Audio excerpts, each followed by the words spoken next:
doctors who are resident doctors are part of NMA. All right. They are young doctors in training. So if NMA is negotiating on their behalf as the parent body, because they have about 4 affiliates into the NMA. We have them, NARD, you have Consultant Medical Practitioners Association, MDCAN, you have also the General Medical Practitioners, you have another group. So there are about 4 affiliate bodies into the NMA. So what the young men are doing is in bad taste, and I've told their president, you are disrespecting the NMA. The NMA is our parent body. The president of NMA is #1 doctor in Nigeria. So what they are doing is that they're crying wolf when there's none. The bill in question, I don't support it. But you will not deny that legislator is right to put a private member's bill. It's not an executive bill. Even the speaker cannot stop that bill because the man is coming from a constituency. What happens in a private member's bill in National Assembly is either from your constituents that give it to you, or it's you that authored it after having a discussion with people in your constituency, and they say this is what we think will cure this problem. But for me, that's trying to kill an ant or a fly with a sledgehammer.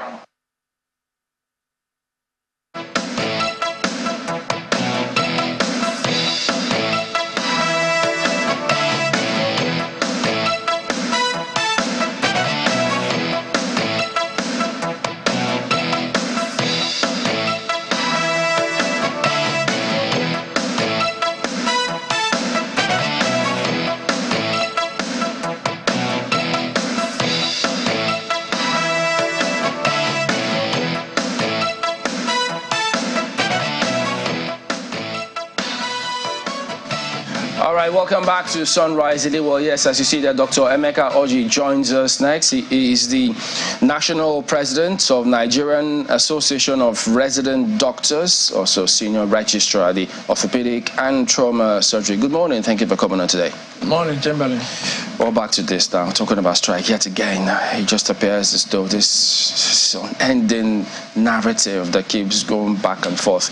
Well, yes, we're in receipt of this communique at the end of your extraordinary National Executive Council meeting of NARD, which you came up with some resolutions, observations, of which governments also say they are in receipt of your letter, notice of strike, which the minister, of course, you're also aware, he's given his perspective on that matter. So at this point in time, where are we in the scheme of things, considering the comment from the minister and the position of resident doctors? Okay, thank you. Last 2 weeks when I was here, I did alert Nigerians that the National Executive Council of NARD had an extraordinary session at FMC Abeokuta and issued a 14-day ultimatum calling on the government of Nigeria to address a number of issues that we enumerated. Unfortunately, that ultimatum ran its course and expired without government doing anything. In fact, we were not even called for discussion. And we even waited for extra 2 days following the expiration of that ultimatum before we summoned our NEC again on Monday, 2 days ago, 15th of May. And of course, what we are there expecting, our members took very serious exception to the fact that we called on government to address these challenges affecting us, affecting the health system and Nigerians in general. And they didn't make any effort to even listen to us. So following a very long discussion, we came to this unfortunate decision to proceed on a warning strike. In the first instance, hoping that before the end of this strike, the government will do what they are supposed to do. Well, the minister says of Labour that there is a meeting scheduled today with Minister of Health. Is that right? Is he holding today? We are not aware of that meeting. There is no official invitation, both official or unofficial invitation. We've not been invited. Well, I'm a little concerned that, you use the word ultimatum. But sometimes I have to ask, have you sought any other way of seeking an engagement with your employers who happens to be government? We have done everything possible. Like, if you recall, the challenges we are talking about, they didn't start today. We are talking about severe manpower shortage in the hospitals. We are talking about inadequate infrastructure. We are talking about poor remuneration and a number of issues. We have been on this.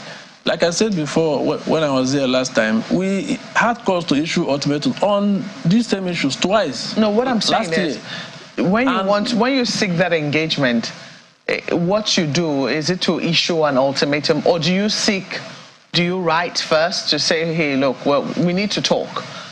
Do you seek that audience first before you issue an ultimatum? We have had several engagements with both the Ministry of Health and the Minister of Labour. Incidentally, even one of the points in that reason for the ultimatum, which is the issue of upward review of the consolidated medical salary structure. Even after last year, when the committee was set up, we did appeal, we did write that we know that the Nigerian Medical Association is the umbrella body of doctors. We are under them. They are to negotiate on behalf of doctors. But being the largest affiliate of NMA, we appeal that we should be accommodated in that committee with NMA, right? And His Excellency, the Honorable Minister of Labour, will recall that on several occasions I was in his office to complain that this committee is meeting without NARD present. He will remember that, because we envisaged all these problems, because we know if you are not there to find out how whatever percentage they are offering NMA was arrived at, it will be difficult for you to explain to your members what the government is offering. Yes, but that conversation, shouldn't you have had it with NMA? Mm-hmm. We have to, but the people that invite unions and associations for meeting is the government. So if they don't invite you, how will you come there? No, what I'm saying is you are an affiliate of NMA. If you're an affiliate of NMA and NMA is invited, NMA can say, we are going with members of our affiliate bodies and we're going for this engagement. Will government say, no, get out, we did not invite these people? How this thing is done, because this is not the first time government will negotiate with NMA. They write NMA, they write NARD. And in that letter, they will tell us that we are going to come with NMA. That did not happen in this case. But did you seek another? There are many ways of skinning a fish. You can be sure that we explored all measures, and in any case, I think they actually agreed to do that. But the problem was now that throughout this year, that committee did not sit. Throughout this year, I have been saying this throughout this. So that is why, because we know that for upward review of salary, it usually should be a product of collective bargaining agreement, which happens when you have a meeting. That did not happen. I want to go back to the engagement, because when I asked you about engagements, you say you've had several engagements with the government. Can you give us like a timeline of this engagement that you've had? Because it would seem now that the problem is not engaging. You say that the NMA has been engaging with government even though government did not invite you. Yet you say that you've also had engagements with government. So what engagement did you have with government? Normally, what happens is that you have your meetings, you itemize problems you have, you write, you follow it up. Since we came on board September 30th last year, we have had several meetings with both the Minister of Health and the Minister of Labour, and indeed with the Minister of State for Health. And there is no meeting we have that we don't itemize this problem. So we don't know how else to engage apart from what have meetings. They said? What have they said in those meetings? Promises upon promises. In fact, this thing didn't even start with this current administration. They have been there for, if you read that communique, you will see that we are still talking about skipping areas of 2014, 2015, 2016. So the problem is not lack of engagement. The problem is just, I don't even know what to call it, but government just possibly feels that these issues are not things that they should pay attention to at this point. So this ultimatum is not exactly to call for an engagement. This ultimatum is for government to fulfill the promise that it has been making to you. Is that correct? How things work is that if you continue to engage using other means and it is not working, you raise an alarm by way of ultimatum and give timeline, expecting that the government will quickly wade in to address the matter before the expiration of that ultimatum. But this did not happen in this case. We were totally ignored. You know, just going through all of this, it's troubling for a lot of people who just time and again what they hear in this health sector is about this strike or the other.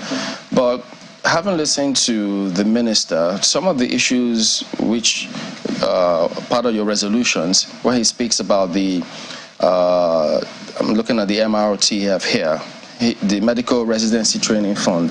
The minister thinks is of the perspective that, look, how do you expect the federal government to compel states to take certain actions that it's up to the states, being a federal system, that they cannot force the states? And you're asking that government compel the states. Is that what this is about? That communique did not say that we're asking that federal government compel the state. We are an association.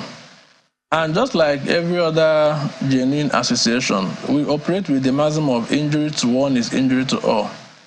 And I don't know any other genuine association that don't operate like that. And so the challenges affecting our members in the state is also our responsibility to call the attention of both federal and state governments too. In any case, the federal government has not even resolved the numerous challenges that falls squarely with under their purview to address. So there's no point even talking about that one yet, since they have not even addressed them. And we know that we have National Council on Health, where the federal government and the state commissioners meet. Some of these issues can be resolved there. So we believe that though we concede that the states are autonomous, when it comes to the issue of health. Mm-hmm. But the federal government has to show leadership. They also have to talk to them. They have several fora where this can happen. Talk to them how? By compelling them? Is that... I didn't say compel, talk to them. But they said they've done that and the states are still at liberty to decide what they want. I didn't hear them say they did that. Mm-hmm. I watched the minister. Now, for instance, NARD has gone on strike several times about this kind of scenarios, for instance, with Abia State.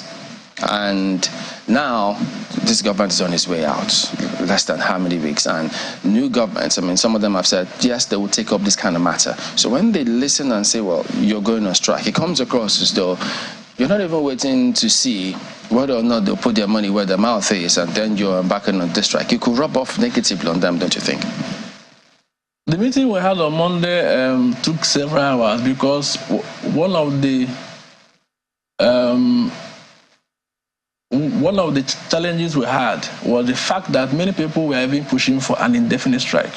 So, but we considered what you just said, that it will not be a good thing to welcome the new government with crisis in the health sector. And that was why we kept appealing, kept talking to our members, can we just limit this to a warning strike? While we hope that both the outgoing and the incoming government will look at these issues and address them before our next meeting on, that is supposed to start on the 28th of May this year. We have given that concession already. The body language of this current government, many of them feel that they are just done with their administration, they want to go. So we also believe that the new government should step in at this point because they are going to inherit this problem. There's no new government should step in at this point? How do you mean? It is the same party that is in government, and incidentally, many of the people who are still serving now will still find their way in the new government. But they can't step in. They're not sworn in yet, so there's nothing they can do now. So there's nothing that says that they cannot start discussion to see how this is addressed. That is part of the transition process. And if they consider health as a very important sector, we believe that they need to do that. Yeah.